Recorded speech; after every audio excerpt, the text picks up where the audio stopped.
आज के वीडियो में जानेंगे कंटिन्यूअस चार्ज डिस्ट्रीब्यूशन क्या होता है। तो आपने प्रीवियसली जो है कोई इन सर्टेन रीजन में charge distributed Q2, Q1, Qn charge as so इन डिस्ट्रीब्यूटेड रहे, कोई एट अ सर्टेन लोकेशन पे इलेक्ट्रिक फील्ड ये सिस्टम ऑफ चार्ज के कारण हो, या इस पॉइंट पे कोई टेस्ट चार्ज लेके आ जाएं और यहाँ इलेक्ट्रिक फोर्स का एक्सप्रेशन हो ड्यू टू मल्टीपल चार्ज।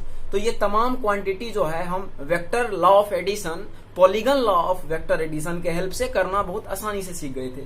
लेकिन जब यही चार्ज पार्टिकल माइक्रोस्कोपिक हो तो उस केस में हम ये जो तमाम calculation polygon law of vector addition से नहीं कर पाते हैं। इसके कारण ये सर्टेन रीजन में जो है ये माइक्रोस्कोपिक पार्टिकल पे जो ये चार्ज कंटेन कर रहे हैं, तो इसके कारण जो है कंटिन्यूअस चार्ज डिस्ट्रीब्यूशन एक न्यू कंसेप्ट को इंट्रोड्यूस किया गया। तो चलिए देखते हैं। Basically continuous charge distribution 3 categories में था। यही चार्ज डिस्ट्रीब्यूशन अगर कोई सा लाइन के रिगार्डिंग हो जाए, ये 1 डायमेंशनल हो जाए, इसे लीनियर चार्ज डिस्ट्रीब्यूशन बोलेंगे।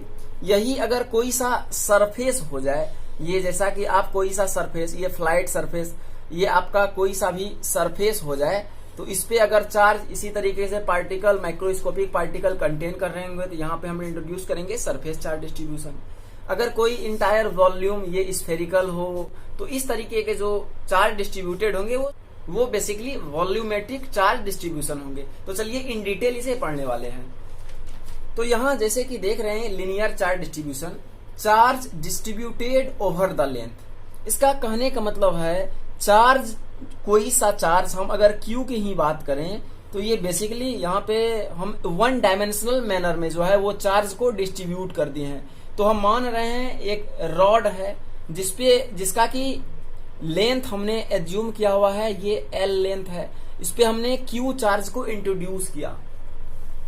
तो जैसा कि आप यहाँ देख रहे होंगे, हमने ये Q चार्ज जो डिस्ट्रीब्यूट किया कितना लेंथ पे, ओवर लेंथ L पे। अगर हम बोले कोई सा ये हम स्मॉल स्ट्रिप पे स्मॉल लेंथ ले लें DL का, तो यहाँ आपको हम पूछ दें कि ये DL लेंथ पे बताइए कितना चार्ज डिस्ट्रीब्यूट होगा, तो यहाँ DL लेंथ पे जो बेसिकली है कितना चार्ज डिस्ट्रीब्यूटेड हो जाएगा, DQ चार्ज डिस्ट्रीब्यूटेड हो जाएगा। अब जो है ये चार्ज का रेशियो, ये जो स्मॉल लेंथ पे कितना चार्ज कंटेन किया, DQ, तो ये चार्ज और ये एलिमेंट्री लेंथ, क्योंकि एलिमेंट्री स्ट्रिप, इसे क्या बोलेंगे, एलिमेंट्री स्ट्रिप, इसको सिंपली बोल सकते हैं एलिमेंट्री लेंथ, एलिमेंट्री लेंथ इसे बोल सकते हैं। तो ये बेसिकली चार्ज DQ जो है और DL का जो रेशियो है, इसे ही एक स्पेशल टर्म डिफाइन किया गया जिसे कि बोलते हैं लीनियर चार्ज डिस्ट्रीब्यूशन, जिसको डिनोट क्या से करते हैं, लेमडा से। इसका सिंपल मीनिंग हो गया लीनियर चार्ज डिस्ट्रीब्यूशन कोई कहे तो ये दैट्स मीन्स लेमडा इसे डिनोट करते हैं। अब आपको पूछ दें, ये बताइए कि आप DQ का अमाउंट क्या होगा, तो यहां से मल्टी क्रॉसिंग करके लिख सकते हैं लेमडा DL। और एक फर्दर इंफॉर्मेशन आप क्या लिख सकते हैं, अगर आपको Q दे दिया गया और कितना लेंथ पे डिस्ट्रीब्यूटेड है, तो ये लीनियर चार्ज डिस्ट्रीब्यूशन लेमडा क्या होगा, तो सिंपली आप लिख सकते हैं Q अपॉन L का जो रेशियो आएगा वही क्या हो जाएगा, linear charge distribution lambda. I hope आपको ये कंसेप्ट अच्छे से समझ में आया होगा। नेक्स्ट है सरफेस चार्ज डिस्ट्रीब्यूशन। तो ठीक इसी तरीके से अगर कोई सा चार्ज, ये सरफेस मान ले, ये सर्कुलर सरफेस हमने मान लिया, इस पे यूनिफॉर्मली चार्ज डिस्ट्रीब्यूटेड है। हम यहाँ पे बोले हुए हैं इसका जो Q है बेसिकली, इस पे चार्ज हमने रखा हुआ है। अब अगर हम स्फेरिकल चार्ज डिस्ट्रीब्यूशन की बात करेंगे, यहाँ अगर हम लीनियर चार्ज डिस्ट्रीब्यूशन की बात किए तो DL लेंथ पे बात किए थे, तो यहाँ DL बेसिकली क्या था, स्मॉल स्ट्रिप था, स्मॉल लेंथ था इस रॉड का। सिमिलरली हमें यहाँ स्मॉल सरफेस पे बात करना पड़ेगा। अगर स्मॉल सरफेस की अगर बात करें, यहाँ पे हमने कंसीडर कर लिया है स्मॉल सरफेस DS है, जिसपे कि कितना DQ चार्ज होगा। क्यों? क्योंकि अगर हम बोले कि S, अगर ये टोटल सरफेस हमने बोल दिया इसका टोटल सरफेस है, total surface area, total surface area अगर S है एस टोटल सरफेस एरिया पे कितना चार्ज, क्यू, तो ds सरफेस एरिया पे कितना चार्ज, dq। तो यहाँ पे बस वहां बताए क्या थे, q अपॉन लेंथ का जो रेशियो था उसे linear charge distribution, similarly dq और ds का जो बेसिकली रेशियो आएगा इसे क्या लिख सकते हैं, सरफेस चार्ज डिस्ट्रीब्यूशन, जिसे सिग्मा से डिनोट किया गया। तो इस तरीके से आपका आ गया। अगर आपको चार्ज का अमाउंट दे दिया जाए तो आप निकाल सकते हैं कि स्मॉल सरफेस एरिया, ये क्या हुआ, ds basically small surface area है, स्मॉल सरफेस एरिया है, उस पे चार्ज कितने कंटेन कर रहे हैं, dq। तो यहां से dq पूछ सकते हैं आप, क्या होगा, तो dq इंटायर कैलकुलेशन में हम सिग्मा ds लिख सकते हैं। तो इंटायर इसका एप्लीकेशन जो फर्दर आप नेक्स्ट वीडियो में कंटिन्यूअस देखिएगा उसमें यूज करने वाले हैं। तो चलिए नेक्स्ट जानते हैं वॉल्यूमेट्रिक चार्ज डिस्ट्रीब्यूशन, जो कि थर्ड था ये वॉल्यूमेट्रिक चार्ज डिस्ट्रीब्यूशन। तो volumetric charge distribution basically charge distributed किस पे रहेगा, इंटायर वॉल्यूम पे रहेगा। अगर हम बात करें ये स्फेयर, तो ये स्फेरिकल टाइप का कुछ हम मान रहे हैं जिसका कि टोटल वॉल्यूम कितना है, टोटल वॉल्यूम जो बेसिकली दिया हुआ है v है, और इस पे चार्ज बेसिकली q हमने रख दिया। तो बेसिकली अगर इसमें भी देखें तो हमें ये एक कंसीडर करना पड़ेगा स्मॉल वॉल्यूम dv के रिगार्डिंग, क्योंकि ये चार्ज डिस्ट्रीब्यूशन जो है ये एलिमेंट्री सेक्शन पे हम लगाने का प्रयास करते हैं। तो इसे डिनोट बेसिकली जो है रो से डिनोट करते हैं। तो हम बोल सकते हैं अगर v वॉल्यूम पे हमने q चार्ज रखा तो dv वॉल्यूम पे बेसिकली क्या आएगा, dq चार्ज आएगा। v पे चार्ज क्या रखा, v इंटायर वॉल्यूम पे चार्ज हमने q रखा, तो dv वॉल्यूम पे बेसिकली चार्ज क्या आएगा, dq आएगा। तो dq ये स्मॉल चार्ज और स्मॉल वॉल्यूम जो है इसका ही रेशियो बेसिकली जैसा कि आप देखते आए हैं, dq अपॉन ds हो तो वो surface charge distribution, dq upon dl हो तो linear charge distribution, similarly dq upon dv हो तो ये वॉल्यूमेट्रिक चार्ज डिस्ट्रीब्यूशन हो जाएगा। तो यहां अगर आप बोलें ये dq क्या है, small charge on small volumetric surface, यहाँ dv क्या है, स्मॉल वॉल्यूम, यहाँ बोल सकते हैं स्मॉल वॉल्यूम कंसीडर कर लिए। अब इंटायर यहां बोले तो कितना चार्ज dq है, तो dq बेसिकली रो डेल्टा v।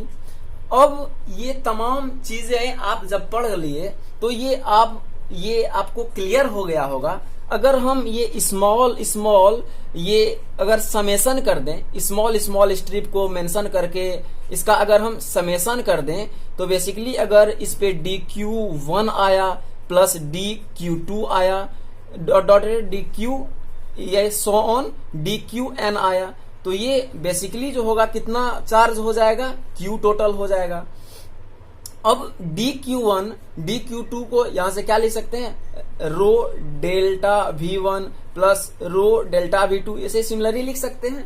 अब अगर इसे कॉमन ले लें तो रो जो कि वॉल्यूमेट्रिक चार्ज डिस्ट्रीब्यूशन है। अब यहां देखेंगे तो इसे हम समेशन के टर्म में अगर लिखना चाहें तो यहां पे देख रहे होंगे dvi लिख देते हैं 1 2, इसी तरीके से dv2 ये 3, तो dvi और i बेसिकली ये 1 से और कहां तक n स्मॉल स्ट्रिप इसी तरह से अगर लें तो ये कंप्लीट वॉल्यूम पैक कर देगा। तो dvi इक्वल टू क्या ले सकते हैं, ये q1 dq1 प्लस dq2 बराबर लिखे हैं ना, तो ये q का टोटल है। तो इसे अब बोल सकते हैं dq का सम बेसिकली लिखे हैं और ये टोटल आपका चार्ज कितना है इस पे आ जाएगा। तो इसी तरीके से जो है हम ये कैलकुलेशन करने वाले हैं इंटायर वीडियो में, नेक्स्ट वीडियो में जो कि आप कंटिन्यूअस आने वाला है। तो इसका हेल्प से हम ही वहां कैलकुलेट करेंगे इलेक्ट्रिक फील्ड का अमाउंट जो कैलकुलेट करेंगे।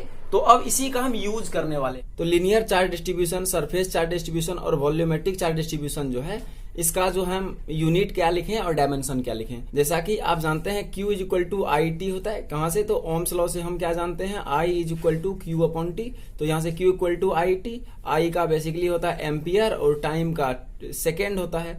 तो Q का अगर लिखें तो एम्पियर सेकेंड और ये बेसिकली लेंथ है, लेंथ का हो जाएगा मीटर। तो इसका अगर एसआई यूनिट अगर बात करें तो एम्पियर मीटर इनवर्स सेकेंड। अगर डायमेंशन की बात करें तो एम्पियर मीटर। तो डायमेंशन यहां से लिखना चाह रहे हैं तो ये एम्पियर मीटर एट फर्स्ट तो इसे फंडामेंटल यूनिट में ला देते हैं। तो एम बेसिकली मास का है, मास यहाँ पे क्या है नहीं है, तो इसका मतलब है मास 0। लेंथ में क्या लिखेंगे, लेंथ ये मीटर है, इसका इनवर्स है तो लेंथ -1। टाइम में क्या लिखेंगे, टाइम में सेकेंड है और इसका बेसिकली यूनिट 1 है तो टाइम इतना हो गया। और ये एम्पियर, तो ml-1 t और एम्पियर ये बेसिकली यूनिट हो जाएगा लीनियर चार्ज डिस्ट्रीब्यूशन का। सिमिलरली इसका लिखें तो एसआई यूनिट एट फर्स्ट लिखते हैं एम्पियर सेकेंड और ये सरफेस है। तो सरफेस एरिया बेसिकली है, एलिमेंट्री सरफेस एरिया है तो सरफेस एरिया तो मीटर स्क्वायर आ जाएगा।